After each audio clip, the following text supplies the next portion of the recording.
오늘 주시는 말씀은 마가복음 6장 14절부터 29절의 말씀입니다.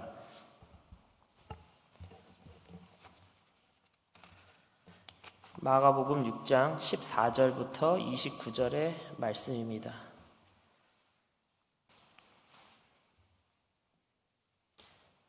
마가복음 6장 14절부터 29절의 말씀 제가 봉독해 드리겠습니다. 이에 예수의 이름이 드러난지라 헤롯 왕이 듣고 이르되 이는 세례 요한이 죽은 자 가운데서 살아났도다. 그러므로 이런 능력이 그 속에서 일어나느니라 하고 어떤 이는 그가 엘리야라 하고 또 어떤 이는 그가 선지자니 옛 선지자 중에 하나와 같다 하되 헤롯은 듣고 이르되 내가 목벤 요한 그가 살아났다 하더라. 전에 헤롯이 자기가 동생 빌립의 아내 헤로디아에게 장가든 거로 이 여자를 위하여 사람을 보내어 요한을 잡아 옥에 가두었으니 이는 요한이 헤롯에게 말하되 동생의 아내를 취한 것이 옳지 않다 하였음이라. 헤로디아가 요한을 원수로 여겨 죽이고자 하였으되 하지 못한 것은 헤롯이 요한을 의롭고 거룩한 사람으로 알고 두려워하여 보호하며 또 그의 말을 들을 때에 크게 번민을 하면서도 달갑게 들음이러라. 마침 기회가 좋은 날이 왔으니 곧 헤롯이 자기 생일에 대신들과 천부장들과 갈릴리의 귀인들로 더불어 잔치할세 헤로디아의 딸이 친히 들어와 춤을 추어 헤롯과 그와 함께 앉은 자들을 기쁘게 한지라. 왕이 그 소녀에게 이르되 무엇이든지 내가 원하는 것을 내게 구하라 내가 주리라 하고 또 맹세하기를 무엇이든지 내가 내게 구하면 내 나라의 절반까지라도 주리라 하거늘 그가 나가서 그 어머니에게 말하되 내가 무엇을 구하리이까? 그 어머니가 이르되 세례 요한의 머리를 구하라 하니 그가 곧 왕에게 급히 들어가 구하여 이르되 세례 요한의 머리를 소반에 얹어 곧 내게 주기를 원하옵나이다 하니 왕이 심히 근심하나 자기가 맹세한 것과 그 앉은 자들로 인하여 그를 거절할 수 없는지라. 왕이 곧 시병 하나를 보내어 요한의 머리를 가져오라 명하니 그 사람이 나가 옥에서 요한을 목베어 그 머리를 소반에 얹어다가 소녀에게 주니 소녀가 이것을 그 어머니에게 주니라. 요한의 제자들이 듣고 와서 시체를 가져다가 장사하니라. 아멘. 기도하시겠습니다. 하나님 아버지 감사를 드립니다. 추운 날씨 가운데에서도 은혜의 자리로 나아오게 하시고 주님과의 만남을 허락하심을 감사드립니다. 하나님 오늘 또한 아버지를 더욱 사랑하는 저희들 되게 하시고 주님을 더욱 알아가는 오늘 하루 되게 하여 주시옵소서. 특별히 병중에 있는 그래서 은혜와 소망을 구하는 우리 성도님들 계십니다. 치료에 하나님께서 임하여 주시옵소서. 오늘 예배도 주님께 의탁하며 감사드리며 예수님의 이름으로 기도드렸습니다. 아멘. 여러분 눈 때문에 본의 아니게 주일 예배를 이 자리에서 드리지 못했는데 여러분 항상 드리던 예배가 이렇게 못 드리는 일이 생겨서 못 드리다 보니까 우리가 이렇게 드렸던 이 예배가 얼마나 소중한 예배였는지 깨닫게 되는 지난 주일이었던 것 같습니다. 네, 아무 사고가 없으셨기를 바랍니다. 네, 어제 말씀을 보니까요, 예수님께서 제자들을 둘씩 짝지어가지고 보냈습니다. 그래서 많은 사람들을 회개하기도 하고 회개하라고 전파하기도 하고 또 귀신도 쫓게 하시고 또 이 많은 병자들을 쫓아내는 그러한 일들을 제자들이 감당했다라는 것이죠. 그런데 여러분 제자들이 이 예수님의 능력으로 말씀을 전하고 주님을 증거하고 또 주님께서 가르치신 일들, 주님께서 명하신 일들을 감당하다 보니까 여러분 어떠한 일들이 벌어집니까? 오늘 말씀 14절에 보니까요. 이에 예수의 이름이 드러난지라. 예수님의 주신 명령대로 나아가니까 예수님의 이름이 드러났다라는 것이죠. 여러분 병은 어찌 보면 제자들이 고쳤어요. 귀신은요 어찌 보면 제자들이 내쫓아왔습니다. 그런데 제자들의 이름이 드러나는 것이 아니라 예수님의 이름이 드러났다라는 것이죠. 여러분, 여기서 우리의 삶의 모습과 또 사명에 대해서 사명이 어떠한 것인지 나타나게 된다라는 것입니다. 여러분, 내가 무엇을 하든지 내가 드러나는 것이 아니라 예수님이 드러나야 한다라는 것이죠. 목회자라면 목회할 때 예수님의 이름이 드러나야 하는 것입니다.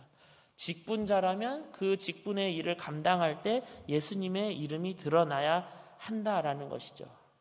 교회에서 하는 모든 일 가운데에서는요, 예수님의 이름이 드러나야 한다라는 것이죠. 지난 주말에 눈이 와서 예배를 드리지 못했는데 어떤 분들은 아니 이 정도 눈에 예배를 못 드리는 게 말이 되냐라고 생각하시는 분들도 계실 거예요. 근데 여러분, 그날에요, 빌립보 교회 예배는 없었던 게 아니라요, 그날도 예배가 있었습니다. 아니요, 어쩌면 그 전에 어떠한 주일보다도 일찍이 시작이 되었습니다. 여러분, 주일 그 저녁부터 몇몇의 성도님들께서요, 밤새 눈을 치우면서 어떻게 하면 이 예배가 차질을 빚지 않을까 밤을 새워서 이 눈을 치우는 성도님들이 계셨다라는 거예요.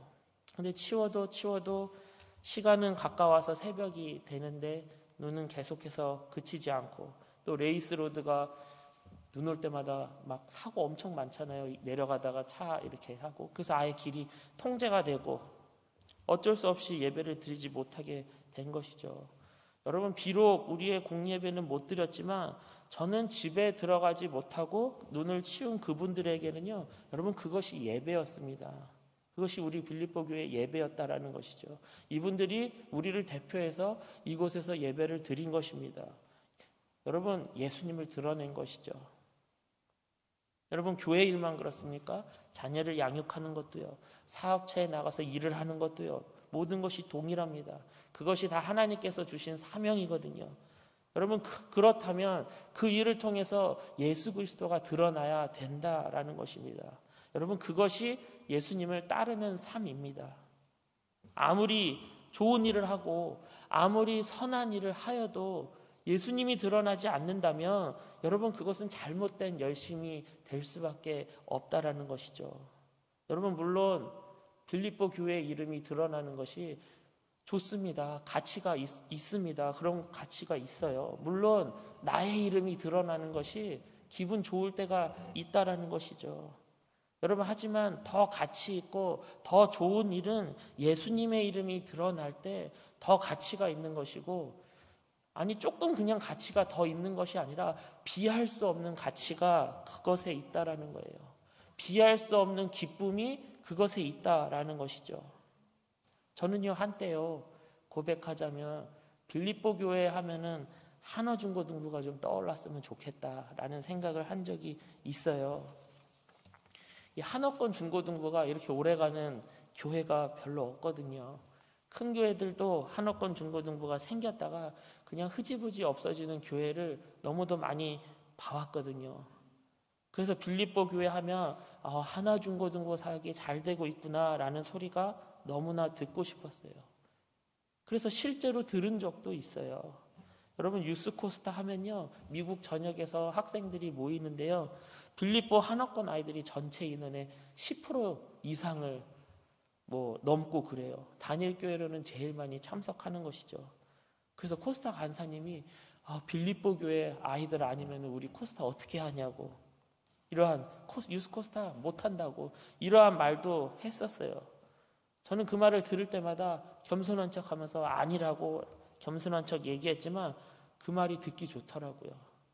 한어중고등부 이름이 올라가야 제 이름이 올라가는 것처럼 느껴졌다라는 것이죠.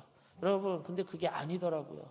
오로지 예수 그리스도 영광 받으실 그 이름은 예수 이름밖에 없다라는 것을 깨닫게 되었고 느끼게 되었다라는 것입니다. 여러분, 우리가 어떠한 일을 할 때, 항상 무엇을 선택할 때 이것으로 인하여 예수님의 이름이 드러나는지 안 드러나는지, 이것이 우리의 기준이 되어서 일을 선택하는, 그 일들을 해나가는 저와 여러분이 돼야 될 줄로 믿습니다. 15절이에요. 어떤 이는 그가 엘리야라 하고 또 어떤 이는 그가 선지자니 옛 선지자 중에 하나와 같다 하되 헤롯은 듣고 이르되 내가 목벤 요한 그가 살아났다 하더라. 이렇게 예수님의 이름이 드러나니까요, 어떤 사람은 엘리야가 왔다, 어떤 사람은 선지자다 이렇게 이야기하는데, 당시의 분봉왕이었던 헤롯은요 한 사람을 떠올리게 됩니다. 불과 1년 전에 이런 사람이 있었거든요. 예수님을 증거했고요, 회개하라고 외쳤고요, 세례를 주고요, 병을 고치고요, 귀신을 쫓았고요. 이 헤롯의 말을 빌려 이 사람을 설명하자면 20절에 보니까 그 사람은요 거룩하고 의로운 사람이었어요. 여러분 누굽니까? 세례 요한인 것이죠. 의롭고 거룩한 그 사람, 자기가 알았음에도 불구하고 그를 자신이 죽였다라는 거예요. 죽인 사람이 바로 자신이에요. 그런데 자기가 죽였던 그 세례 요한과 동일한 기적들을 행하는 사람들이 나타난 거예요. 그로 인해서 예수님의 이름이 드러나는 거예요. 그러니까 이 헤롯이요, 그 1년 전에 자기가 죽였던 이 요한이 다시금 떠오르게 된 것이죠. 요한이 살아 돌아온 거 아니냐, 이렇게 알았다라는 것이죠. 그러면서 17절부터는요 세례 요한이 어떻게 순교하게 되었는지 설명하고 있어요. 17절에 보니까요, 전에 헤롯이 자기가 동생 빌립의 아내 헤로디아에게 장가든 거로 이 여자를 위하여 사람을 보내어 요한을 잡아 옥에 가두었으니, 이는 요한이 헤롯에게 말하되 동생의 아내를 취한 것이 옳지 않다 하였음이라. 먼저 이 헤롯에 대해서 기록하고 있는데요, 헤롯은요 자기의 동생의 아내를 뺏은 사람이에요. 또 이 헤로디아는요 원래는 자기의 먼 친척 동생의 딸이에요. 헤로디아, 헤롯, 이름이 비슷하지 않습니까? 가족의 이름 같잖아요. 뭔가 족보가 굉장히 복잡한 것이죠. 먼저 이 먼 친척 조카 되는 이 헤로디아에게 동생이었던 빌립이 먼저 장가를 들은 것이고요, 그것을 왕이었던 또 형이었던 이 헤롯이 그 조카를 뺏은 거예요. 이 삼촌뻘 되는 사람들이 조카를 가지고 이렇게 아내를 맞은 사건이죠. 이건 옳지 못하잖아요. 회개를 외치는 세례 요한이 가만히 있지 않는 것이죠. 이 불의한 일을 저지른 헤롯에게 준엄하게 하나님의 경고, 그건 잘못이다, 그것은 죄다, 회개해야 된다, 이렇게 공개적으로 이렇게 선포하고 표시하고 표현하니까 이 얼마나 눈에 가시겠어요? 근데 헤롯은요, 신기하게도 이 헤롯은 별로 이 세례 요한에 대해서 나중에 이제 후에 나오는 기록들을 보니까 그래도 그 말씀을 옳다 여겼던 것 같아요. 그런데 이 헤로디아가 더 화가 났던 것 같아요. 그래서 이 헤롯이 헤로디아를 위해서 이 세례 요한을 잡아다가 감옥에 둔 거예요. 근데 이 헤로디아는 잡아다 둔 것 가지고도 이게 마음이 풀리지 않는 것이죠. 어떻게 하면 이 요한을 죽일까? 이 헤로디아의 마음에 그 마음이 있었다라는 것이죠. 19절에 보니까요, 헤로디아가 요한을 원수로 여겨 죽이고자 하였으되 하지 못한 것은, 이 헤로디아는 요한을 죽이고자 했다라는 거예요. 20절이에요. 헤롯이 요한을 의롭고 거룩한 사람으로 알고 두려워하며 보호하며 또 그의 말을 들을 때 크게 번민을 하면서도 달갑게 들음이러라. 이 헤롯은요, 그 부인 헤로디아의 말을 들어서 이 세례 요한을 잡아다가 가두기는 했지만 죽이지는 않았다라는 거예요. 왜냐하면 요한이 의로운 사람이었던 걸 알았고요, 거룩한 사람이었던 것을 알았고요, 또 그로 인하여서 두려워하는 마음도 있었다라는 거예요. 그래서 이 요한을요, 죽음으로부터, 자기가 잡아다 감옥에 가둬놓았으면서도 불구하고 이 죽음으로부터 보호하였고요, 이 가둔 그 요한이 자기를 향하여 꾸짖을 때마다 자기를 향하여 왜 자꾸 불러다가 그런 이야기를 들었는지, 아이러니죠. 불러다가 이야기를 들으면서, 그 이야기를 들으면서 번민하기도 하고요, 심지어는 달갑게 듣기도 하였다라고 기록하고 있다라는 것이죠. 굉장히 신기한 말씀이에요. 그러면 잡아다가 감옥에 뒀어요. 왜냐하면 자기의 죄를 자꾸 입 바른 소리 하는 사람이에요. 그러면 어떠한 반응이 나와야 합니까?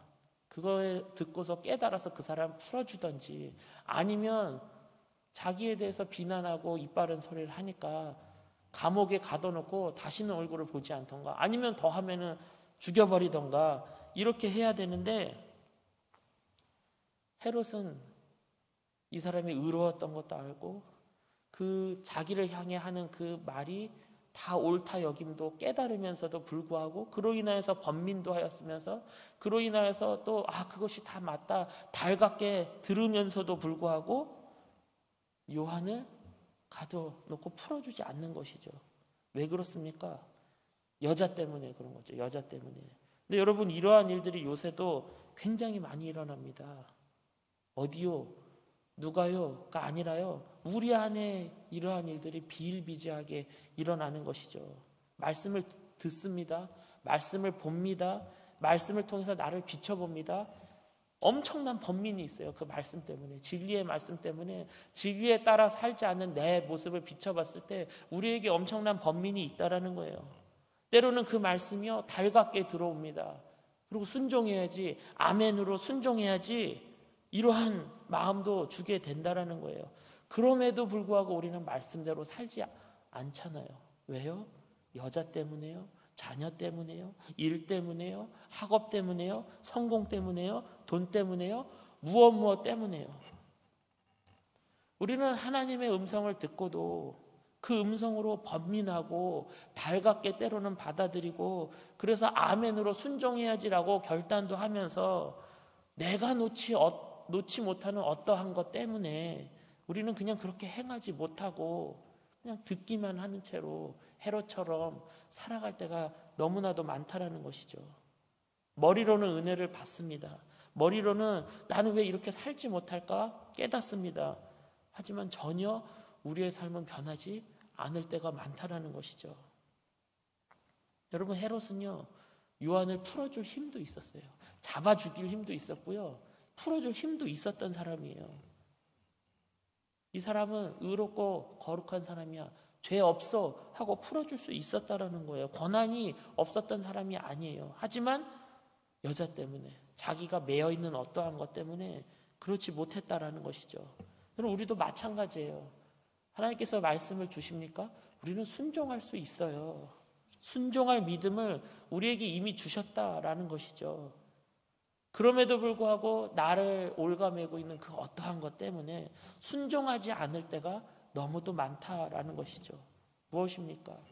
헤롯과 다를 바 없는 인생을 우리가 너무나도 살아가고 있다라는 거예요.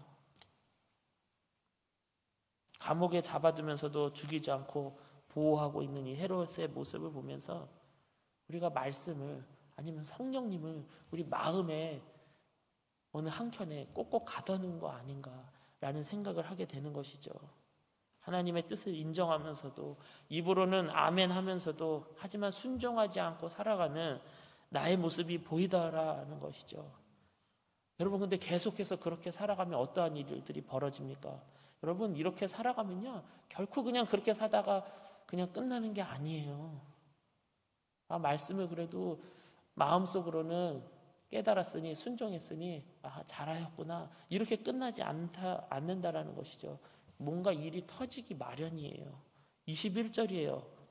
마침 기회가 좋은 날이 왔으니, 일이 터지는 날이 온 거죠. 곧 헤롯이 자기 생일에 대신들과 천부장들과 갈릴리의 기인들로 더불어 잔치할세, 헤로디아의 딸이 친히 들어와 춤을 추어 헤롯과 그와 함께 앉은 자들을 기쁘게 한지라.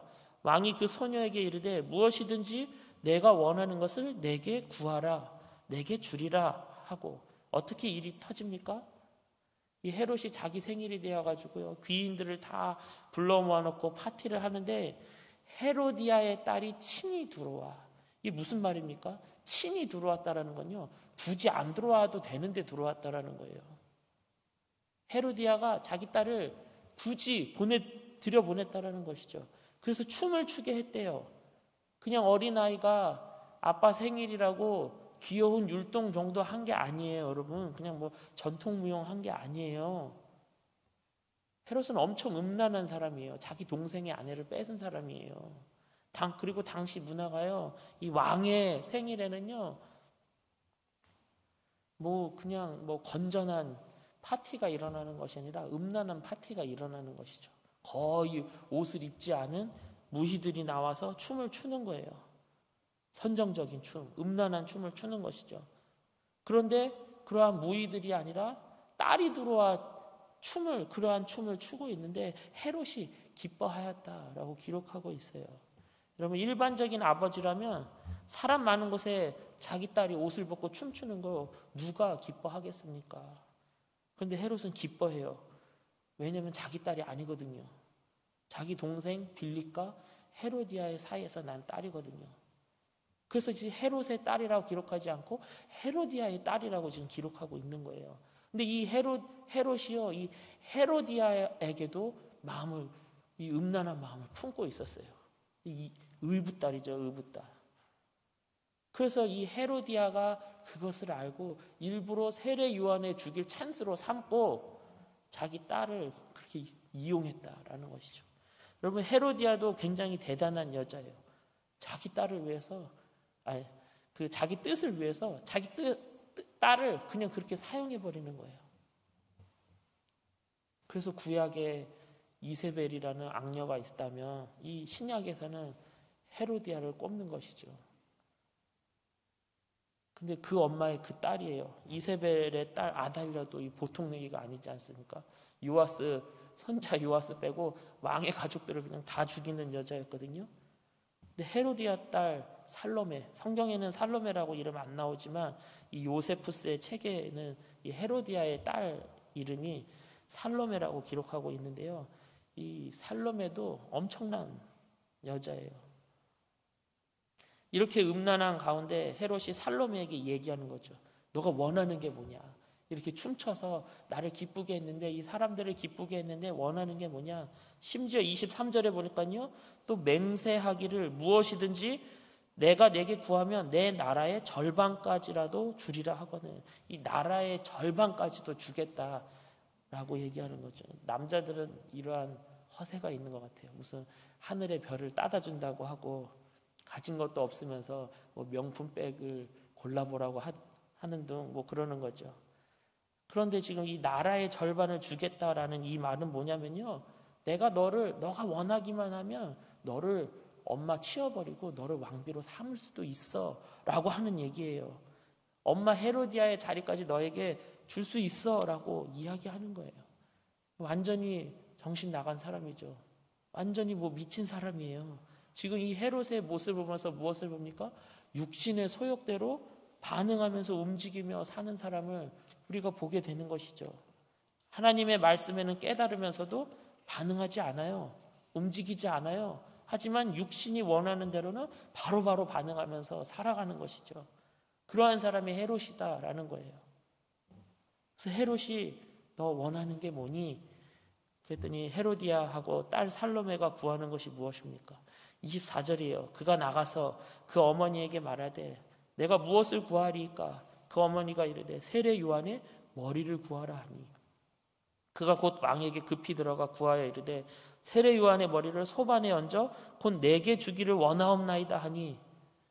엄청나지 않습니까? 여기 소녀라고 나오는데, 요새는 이 성차별 발언하면 안 되는 세상이지만 어떻게 여인의 머리에서, 소녀의 입에서 이러한 무시무시한 말이 나옵니까? 모녀지간에 생각해낸 말이요, 사람의 머리를 잘라가지고 소반에 쟁반에 얹어서 갖다 주세요 라고 얘기하는 것이죠. 악이 가득 찬 것이죠. 26절이에요. 왕이 심히 근심하나 자기가 맹세한 것과 그 앉은 자들로 인하여 그를 거절할 수 없는지라. 왕이 곧 시병 하나를 보내어 요한의 머리를 가져오라 명하니 그 사람이 나가 옥에서 요한의 목을 베어 그 머리를 소반에 얹어다가 소녀에게 주니 소녀가 이것을 그 어머니에게 주니라. 요한의 제자들이 듣고 와서 시체를 가져다가 장사하니라. 헤롯이요, 근심하면서, 원치 않았다라는 거죠. 근심하면서 요한의 목을 벤 거예요. 원치 않았지만 어쩔 수 없이 자기가 내뱉은 말 때문에 요한을 죽인 거예요. 그러면 아까도 얘기했지만 헤롯은요, 요한을 충분히 놓아줄 수 있었어요. 또 원하면 자기가 죽일 수도 있었던 사람이야, 자기 의지대로. 근데 그런 결정을 할 수 있었던 사람이 어떻게 되겠지 하면서 차일 피일 내일로 미루면서 어떻게 되겠지 하면서 살아가니까 나중에 가서는 내가 원치 않는 결정을 하는 거예요. 지금 헤롯은 죽이는 게 자기 결정이 아니에요. 근데 원치 않는 지금 결정을 해야 될 때가 올 수도 있다라는 것이죠. 여러분 지금 미루고 있는 일이 있습니까? 난 몰라. 주님이 알아서 해주시겠지 하는 일이 있으십니까? 물론 그래야 하는 일도 있어요. 모든 것 다 내어 맡기고 들어야 하는 일도 있을 거예요. 하지만 너무나도 명확하게 이것이 진리가 아니고 이것이 아버지의 뜻이 아니고 이것이 그리스도의 사랑이 아니라면 여러분 결단할 수 있을 때 결단해야 합니다. 진리를 따르든지 따르지 않던지 그냥 어떻게 차일피일 미루면서 어떻게 되겠지, 아버지가 어떻게 하시겠지, 여러분 그러면요 나중에는 진리를 선택하고 싶어도 선택하지 못하는 때가 올 수 있다는 것이죠. 깨달았음에도 불구하고 결단해야 될 때 결단하지 않으니까 어떠한 일이 벌어집니까? 어쩌면은 성경 역사상 가장 위대하다 일컬음 받을 수 있는 이 세례 요한, 이 선지자가 이 악한 모녀에게 이렇게 죽는 것이죠.